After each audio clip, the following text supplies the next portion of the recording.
संगमनेर तालुक्यातील वडगाव पान इथे 6वीत शिकणाऱ्या एका छोट्या मुलीवर शाळेतून घरी जात असताना झालेला ऍसिड हल्ला अत्यंत गंभीर आणि संतापजनक आहे।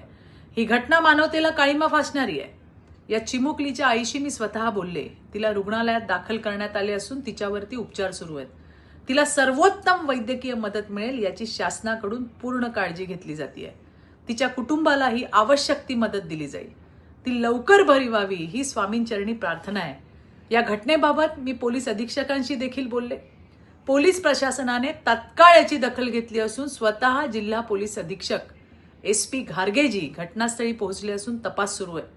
त्या हरामखोराला शोधण्यासाठी 10 विशेष पथकं तैनात करण्यात आली आहेत आणि लवकरच त्याला पकडून त्याच्यावर कठोरात कठोर कारवाई केल्याशिवाय आम्ही गप्प राहणार नाही। स्वतः राज्याचे मुख्यमंत्री माननीय देवेंद्रजी तसेच पालकमंत्री विखे पाटीलजी या घटनेवरती लक्ष ठेवूनच संबंधित यंत्रणांना सूचना दिल्या जात आहेत। बालकांच्या सुरक्षेबाबत राज्याचे मुख्यमंत्री देवाभाऊंची भूमिका ही झिरो टॉलरन्स अशीच आहे। धन्यवाद। जय हिंद, जय महाराष्ट्र।